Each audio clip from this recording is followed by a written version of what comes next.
Investigations. They were targeting rich people, not just athletes, known as tourist burglars. Yeah. Like they come to the U.S. on a tourist visa. Yeah, well, we know too, right, from being in New York, how many crimes have happened here linked to migrant gangs, and they're saying that's the same thing. It's just as Dana was saying, we didn't know so much about the Chilean gangs, so it's interesting on that. I think the Louis Vuitton bag might have been a tip-off. I think so, maybe. More to come, Alexis. Thanks, thank Alexis. you. Thank you. Nice to see you. Good to see you. President Trump taking the helm on the international stage as well, steering the ship of state through from dangerous hazards as he and his administration work to set America on a course for global greatness, as they call it. Welcome to a brand new hour of America's Newsroom. I'm Dana Perino. And I'm Bill Hemmer. Good morning. Global greatness, yes. right? Okay. Secretary of State Marco Rubio putting the world on notice his first day on the job yesterday, working to implement President Trump's agenda, signaling a major shift to the State Department, putting American interests in the promotion of peace through strength as the center of U.S. foreign policy. We want to be at the centerpiece. We want to be at the core of how we formulate foreign policy, because we're going to have the best ideas of any agency, and because we're going to execute it better and faster and more effectively than any other agency in our government. President Trump's special envoy to the Middle East, Steve Witkoff, is joining us in just a moment. But first, senior national correspondent Rich Edson at the State Department with more on the big changes for U.S. diplomacy. Hi, Rich. Hey, good morning, Dana. Well, America First here is back at the State Department. Secretary of State Marco Rubio is laying out what exactly that means for American diplomats and the rest of the world. Within hours of his swearing in, Rubio sent a cable to employees around the world detailing the first steps of President Trump's foreign policy overhaul, eliminating DEI from the State Department, ensuring only the American flag flies at diplomatic facilities, and doing away with climate change policies. Rubio telegraphed a new approach yesterday when he introduced himself in person here at the State Department's headquarters. There's no other agency in our government that I'd rather lead, because of the talent that's collected here in this room and those watching around the world. That will be our mission, and I hope we'll be able to do it together. There will be changes, but the changes are not meant to be destructive. Rubio also writes that, quote, the State Department will no longer undertake any activities that facilitate or encourage mass migration. Our diplomatic relations will prioritize securing America's borders, stopping illegal and destabilizing migration, and negotiating the repatriation of illegal immigrants. Despite the president's criticism of multi-country organizations, Rubio's first international meeting here was with the Quad. It's 4 countries, U.S., Japan, Australia, and India. It's designed to counter China. After the meeting, the group released a statement saying they strongly oppose any unilateral actions that seek to change the status quo by force or coercion. That is largely seen as targeted at one country, China. Dana, back to you. All right, Rich Edson, thank you so much. The hostages are starting to come back. If I weren't here, they wouldn't be back ever. They say 6 months ago you would have had 11 more living hostages. Think of that, 6 months ago. But Biden couldn't get it done, and it was only the imposition that I put on as a deadline that got it done. But it's a very sad situation. It should have never happened. President Trump yesterday discussing the deal to release the hostages held by Hamas in Gaza and the difficult steps still ahead to get them all out and make sure the ceasefire is permanent. Joining us now is President Trump's special envoy to the Middle East, Steve Witkoff. He was certainly a key player in the negotiations and the deal between Israel and Hamas. Thank you for being on our show, and thank you for being willing to serve the country as well. Wanted to ask you about Hamas. Apparently, they told the New York Times, we are prepared for a dialogue with America and achieving understandings on everything. How do you see that? Well, I think it's good if it's accurate. I think we were able to demonstrate that President Trump's policies, peace through strength, they work. Everybody listens. And getting those 3 people out, that was a big deal. We've got 4 more coming out, I believe, this weekend. And it's a testament to how the world perceives President Trump's presidency. When you met with these leaders, whether it was in Qatar or in Jerusalem, how did you deliver that message that convinced them that you mean business and so does Trump? Well, Bill, I said you've got to look at the tweet, look at the truth, look at what he said. The words speak for itself. He expects a hostage release. Remember, we were working, we had nothing to do with the mathematics behind the prisoner release and the hostage release. That was set way, probably, I don't know, 11, 12 months ago in the so-called May 27th protocol that was agreed to by Hamas, by the Israelis, and monitored by the United States under the Biden administration. So that set the mathematics around how many Palestinians in Israeli jails would be released for each hostage who was coming out. Our job was to speed up the process because it felt like it had bogged down. And so so that was the job, and we were able to get it done. And it doesn't happen without the president. It's on track for the moment, and we'll see what happens next, phase 2, and on and on and on. I was watching you at the end of the inauguration in the rotunda on Capitol Hill, and when now the former president was walking out, you stopped, grabbed his hand, and had some words with him. What did you say that you want our audience to understand about your message that moment?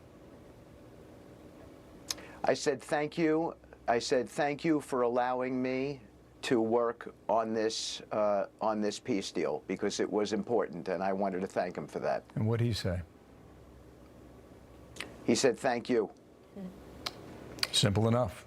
Sir, could you project, I know you don't like to speculate, but could you project 6 months ahead or so? Because one of the key pieces of the deal, as I understand it from friends who are very supportive of the Israelis, that in a way it was a terrible deal, but one that they should take because of the situation that they found themselves in.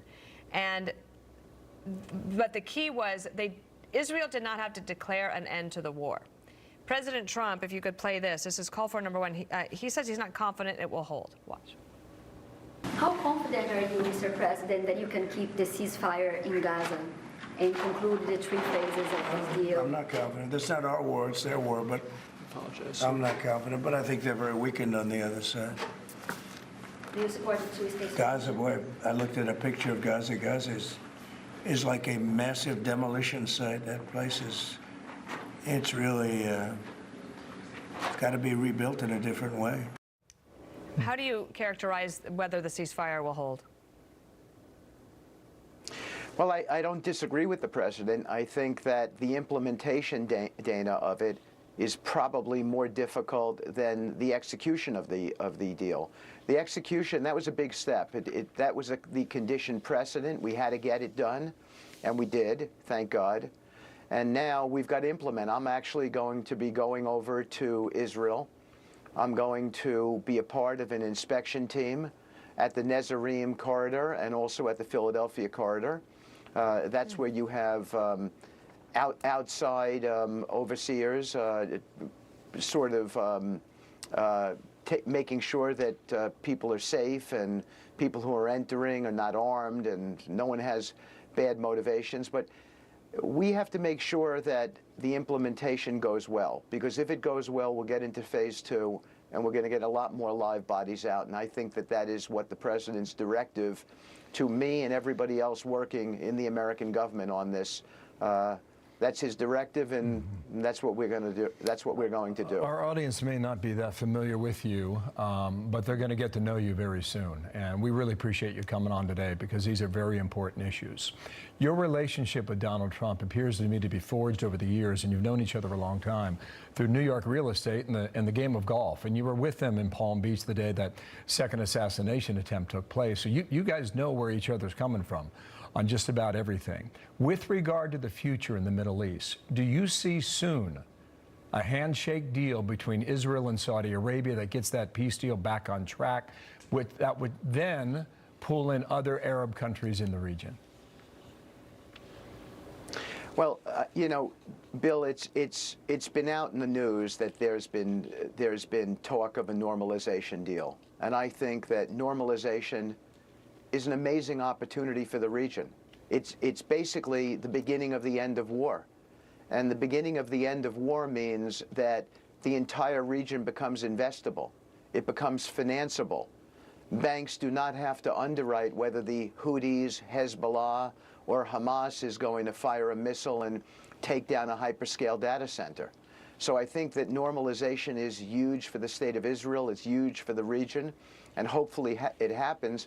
And my own opinion is that a condition precedent to normalization was a ceasefire.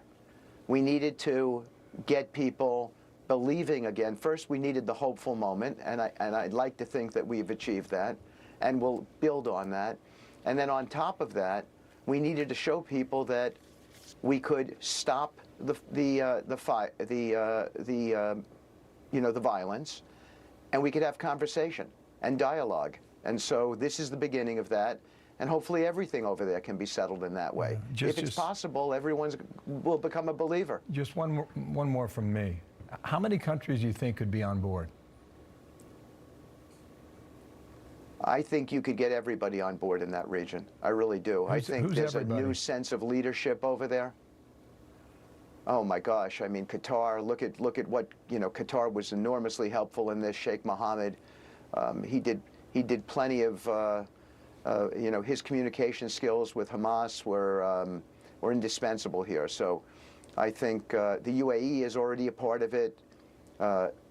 Egypt was very, very helpful to us in these endeavors. I think we have the opportunity to get everybody bought in to a better future for the region. More opportunity, more hope. I think we have this is an inflection point. Wow. Steve Witkoff, thank you so much for joining us today. We appreciate it and hope to see you again. Good luck. My pleasure. Thank you. Thank you.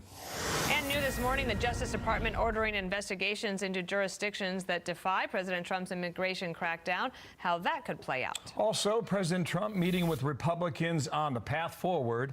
Senator James Lankford was in the meeting yesterday on what to expect in the days and weeks to come. We'll talk to him about that coming up. And federal DEI offices facing a 5 p.m. deadline to shut their doors, and President Trump is not stopping there. I will also end the government policy of trying to socially engineer race and gender into every aspect of public and private life. We will forge a society that is colorblind and merit-based. President Trump, did President Biden leave you a letter? He may have. Wait. Don't they leave it in the desk? I don't know. Oh. What's in there? Thank you, Peter. It could have been years before we found it. Well, it's like finding treasure, I guess. Finding it early. President Trump, with that letter from the former President Biden in the Oval Office on Monday evening, says he read it and shared some insights with the White House press on it. It was a very nice letter. I mean, I could show it because I think it was a nice letter. It was a little bit of an inspirational type letter, enjoy it, do a good job. Important, very important, how important the job is. I think I should let people see it because it was a positive for him in writing it. I appreciated the letter. So a lot of times we don't get these contents, right? It's kind of up to them to tell us. Mm-hmm. Really? I mean, that's like the White House tradition, as you've told me. No, 41, as he said to Bill Clinton, don't let the turkeys get you down. That's the one I remember. That's a good one. So the tradition goes back to Reagan when he left H.W. Bush a note in January of 1989. So it's carried on ever since, and we got a little bit of insight as to what President Biden has to say. Nice moment indeed. Yes. Also underway on Capitol Hill right now, a confirmation hearing for the Director of Office and Management and Budget nominee, Russell Vought. This as frustrations are swelling among Senate Republicans over Democrat delays holding up the swift confirmation of other key positions. Senate Majority Leader Thune now threatening to stay in session through the weekend over the holdup. He said we could do it the easy way or the hard way. Aisha, she's live on Capitol Hill. Aisha Hosni, I should say. I should provide your full name, although America is on a first-name basis with you, Aisha. Just call me So Aish. is it going to be the easy or the hard way? It sounds like it's going to be the hard way, and what that really just means is that the process takes a little bit longer. It will still get done. It will just be one after another, drip, drip, drip, and that's not what the Trump White House wants. So this is what happened last night. This is where things got really tense on the Senate floor. Senator Chris Murphy of Connecticut objected to a time agreement for CIA Director nominee John Ratcliffe, who was voted out of committee in a bipartisan manner, and he was basically forcing Republicans to abide by the 30-hour debate rule. So, Dana, once you do that, what happens is it's a domino effect. You tie up the Senate floor time for any other nominee, too. Intel Chair Tom Cotton steamed on the Senate floor. I don't really understand the objection to Mr. Ratcliffe. We voted him out yesterday on a 14-3 vote. Senator Schumer stood here yesterday and talked about how we're going to cooperate on highly qualified, capable nominees with integrity, which John Ratcliffe is. Meanwhile, Democrats are attacking Defense Secretary nominee Pete Hegseth once again after his former sister-in-law submitted new allegations yesterday of alcohol abuse and claims that he made his second ex-wife fear for her safety. Both Hegseth and the ex-wife have denied those claims. President Trump, in that Oval Office meeting yesterday with Senate leadership, did bring up recess appointments, but it doesn't seem like we are there just yet. But again, this is drip, drip, drip now. We are the third day in, and we only have one nominee confirmed. Dana? Yeah, I bet they'll be working all weekend. Thank you, Aisha. We appreciate it. You got it. I was with the president at the White House for 3 hours today with Leader Thune and other leaders from the conference here. We are all united on this agenda, Shauna. We know we got to deliver on that America First agenda. We will. So Republicans on the Hill with the United Front, first days of President Trump's second term. Leaders of the party meeting with Trump yesterday at the White House, mapping out a plan to usher in his legislative agenda. Vice Chair of the Senate Republican Policy Committee, James Langford, among those who met with the president yesterday. Senator, good morning to you. Thank you for your time for being here. We're going to put a little, we call it a roll or a scroll, the 27 executive orders that have already been signed, and I don't know how much of this came in up yesterday. One of your colleagues suggested that yesterday's meeting was more of a rah-rah speech after all the executive orders were signed. How did you see it? How did you hear it there? So it's a gathering of the Republicans in the House and the Senate leadership with the president and the vice president just to be able to talk about, okay, let's get on the same page. Let's make sure that we're actually heading the same direction. So there wasn't a lot of policy specifics that we walked through. It was more process, and it was more of everybody looking at each other saying we're all headed the right direction, and then it's go. So, for instance, the first day the president's signing executive orders on closing down the border. The first day the Senate is actually passing legislation on increasing enforcement of interior enforcement. The president should have that on his desk by Friday. So we're already working in coordination on some of these things, and we got to get through, as you've already mentioned, a lot of these nominations. Yeah, when he came into the overflow room on Monday after the State of the Union address, and the Speaker of the House was there, he said, hey, you know, it's tight. And as you well know, there's little room for error. Right. How possible is this goes sideways for some time? Well, it's possible. Again, we have a lot of opinions and attitudes. Even when you talk about Republicans don't think alike. Oklahoma Republicans don't think like Republicans from the Northeast. Now, they should. Clearly, they should all think like Oklahoma Republicans. But we all think differently because we represent different parts of the country, have slightly different perspectives. And that's the nature of having a Congress together. But at the end of the day, we've got to find the common ground among all of us and to say, let's actually move forward on these ideas, whether it be taxes, whether it be closing down the border, whether it be economic policy, energy policy. Those things are all important to us. So let's get moving. Is it one big, beautiful bill, or are we going to break it up? What do you think? What's your hunch? More likely to be one big, beautiful bill, but we've got several big bills that are coming. We've got 12 appropriation bills that are not done from last year. That's the 12 spending bills, the budget bills for this year. They've still got to be done. We have a debt ceiling vote. We've got disaster aid for California coming. We've got tax policy. We've got energy policy. We've got additional funding for the border.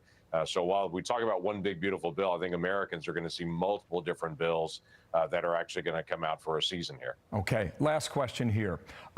What this incoming administration really wanted to do was get the nominees out there and get them through. You just heard Aisha Hosni's report on Chris Murphy slowing things down a little bit on the Democratic side.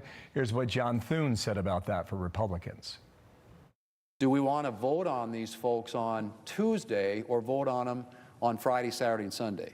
Because that's what we're going to do. This can be easy or this can be hard. Is it? Which one is it? Easy or hard? Well, either way that it goes, Democrats are going to be in charge of that depending on how far they slow us down. We're in charge of bringing it to the floor, and the time that is allocated to it is set by our rule. It's 30 hours for a cabinet official, 2 hours for everyone else. So we're early on in the process right now, so it's going to be a lot of 30-hour debate. for these cabinet officials as we crank through these. But we're going to get Pete Hegseth done this week. We're going to get Kristi Noem done this week. We're going to get John Ratcliffe, the head of the CIA, done this week. Those are going to get done. Those are national security related individuals.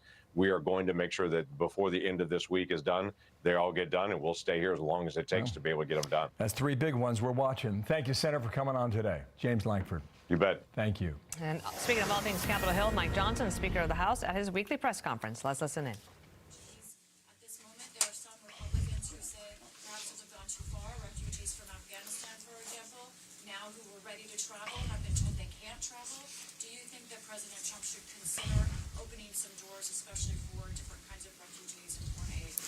Well, what the president is trying to do right now is a reset, and I don't second-guess his decisions on that. He's using his executive authority because desperate times call for desperate measures. Now, our role as the Article 1 branch of the government is to look through legislatively which of these things will we codify, what do we need to address. Obviously, the wide-open border has created an indescribable human catastrophe for us that we will be dealing with for decades. The president is very serious about addressing that, and guess what? So are the American people. Look at the New York Times poll from just 2 or 3 days ago. 87% of Americans say that we should deport illegal aliens who are criminals and dangerous to American citizens. This is, again, common sense. So I think the people are behind the president and his agenda and his priorities, and he's going to make those decisions, and we're going to do our part, and we're going to work together very closely to address all of it. Yes, sir. Do you have any plans, Mr. Speaker, to potentially have any type of congressional action on the pardons that President Biden issued over the last couple of days? It was shocking. I mean, it was shocking what President Biden did on the way out. Pardoning his family for more than a decade of whatever activity, any nonviolent offenses. It was breathtaking to us. I don't think that's anything like that's ever been anticipated. And by the way, go look at the tape. 4 years ago, when it was just implied that President Trump might do something similar, they were apoplectic. Joe Biden himself, Adam Schiff, Chuck Schumer. Roll the tape. They all said that would be crazy and unconscionable, and now they're cheering it along. To us, it is disgusting. To us, it probably proves the point, the suspicion that, they call it the Biden crime family. If they weren't the crime family, why do they need pardons, right? Look, there's a lot of attention that's going to be paid to this, and I think that is appropriate, and we will be looking at it as well. So, yeah. Back row, or third back row. Yes, sir. Back in the corner. Yes, sir. Yeah. So, as you guys mentioned, President Trump signed a bunch of executive orders earlier this week. Are Republicans going to be interested in trying to codify those? Yes. I mean, you're going to see our legislative agenda roll out. We're laser focused right now on appropriations and the reconciliation process, but we've got 2 years here. We're going to have 4 years because we're going to grow the majority in the midterm election in 2026. So you'll see all of this. We are working very closely in close coordination with the White House, because this is an America First agenda that takes both of those branches of government to work in tandem. And so what he's doing is kickstarting what will ultimately be our legislative agenda, and you're going to begin to see that. The Lake and Riley Act is a perfect example. The president will have that on his desk for signature, and that's the first of many bills that will be addressing all these great problems. So look for that. There'll be a lot of activity in the days ahead. Thank you all for being here. Okay, so that was Speaker Johnson. They do a weekly press conference. So this is the first one since President Trump has been in office. Answered a few questions there, including on the Biden pardons and whether there will be follow-on investigations there. And what he indicated is that there will be.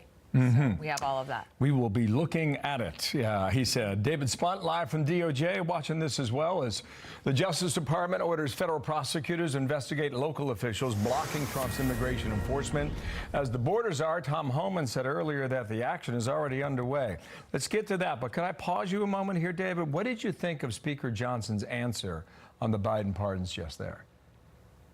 Well, it was interesting to hear Speaker Johnson talk about that. I'm not sure exactly what the House could possibly do at this point, although it's possible the Oversight Committee, whatnot, could potentially investigate based on what those pardons are. But as far as any type of legal action at the Justice Department, whatnot, there's not much that can be done, Bill. Okay, now the transition back to the original story on immigration. What do you have on that, David?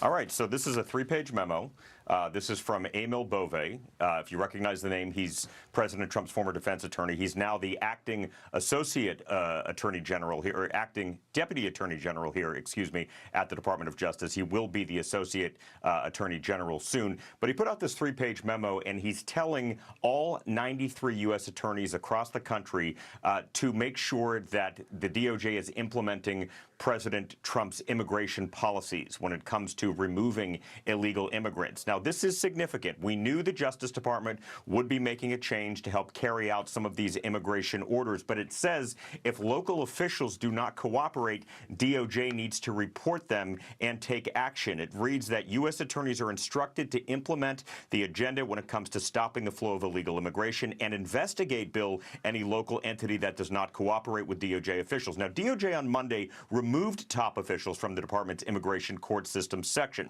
Now, this memo, as I said, it's part of this larger strategy. Also, this comes just a day after at least 22 states are suing following the president's executive order on birthright citizenship. So the bottom line here, Bill and Dana, DOJ is heavily going to be involved in the immigration sector. This is an extreme and unprecedented act, and this executive order is an assault on the rule of law. It attacks a right that is core to our nation's earliest days. Okay, so now we wait for Pam Bondi to come in as Attorney General. The committee, the Judiciary Committee, will vote on her next week. Then it will go to the full Senate floor. And Kash Patel, the FBI director, also expected to implement some of this immigration agenda. He has his hearing 1 week from today on Capitol Hill. So she's still about a week or so out from being confirmed, if she's confirmed. And he, I'm told by a source, could be early to mid-February to get him in the position if he is indeed confirmed. Next Wednesday for Kash Patel. We'll be watching. Thank you, David. Nice to see you, DOJ. Thank you. Thank you. And President Trump holding his second impromptu press conference with reporters in as many days. What this means for transparency from the White House. Plus, yesterday's National Prayer Service getting political. How President Trump is reacting after this. The vast majority. Pretty much. I think we have a good situation now. Are you open to Elon buying TikTok? I would be if he wanted to buy it. Do you want to keep H-1Bs or do you want to get Well, I like both sides of the argument. How soon on those tariffs? Probably February 1st is the date we're looking at. Are you planning to travel to the Middle East soon? We're thinking about going to the Middle East, not yet. Will you meet with President Putin? Anytime they want, I'll meet. I'd like to see that end. Do you have TikTok on your phone? No, but I think I might put it there.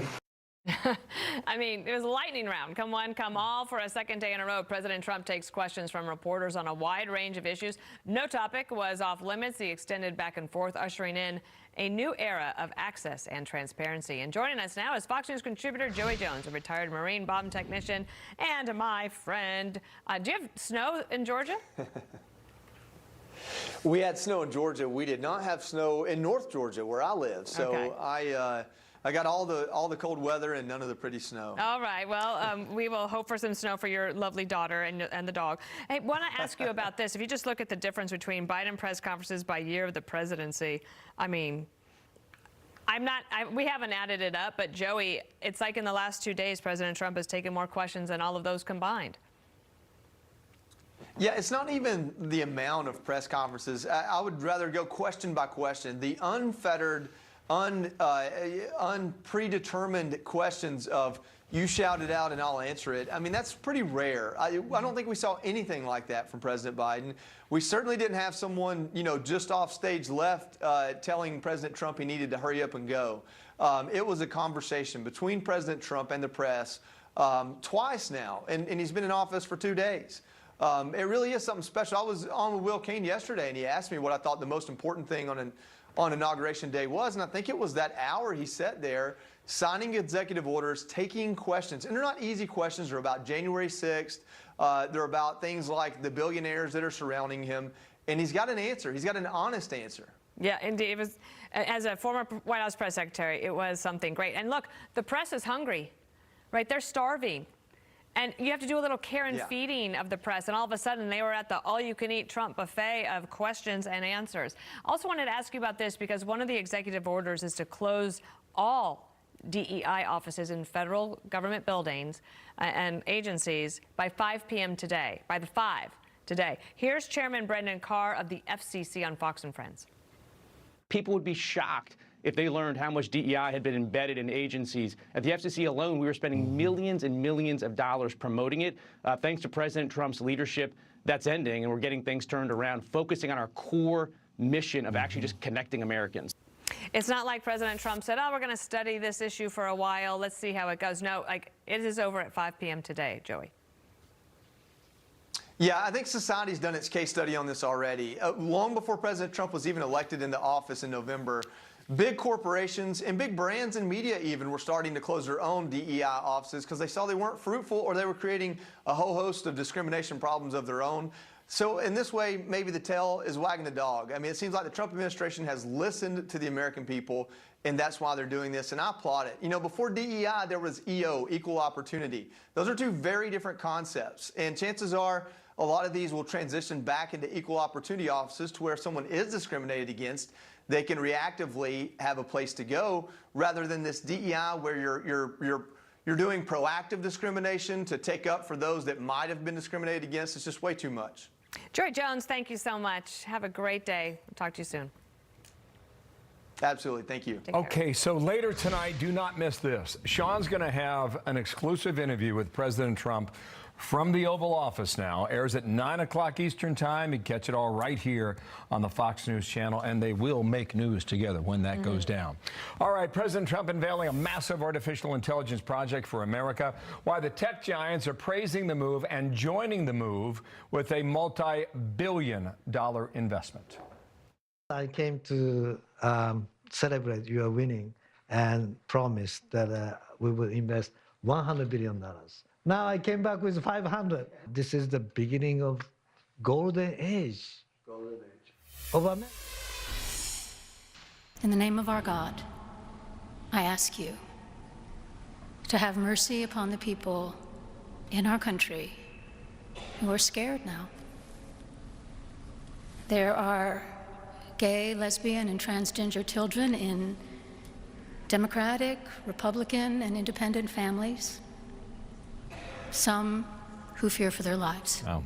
So those remarks made during the National Prayer Service yesterday, prompting backlash for bringing politics to the pulpit. Wasn't the first time.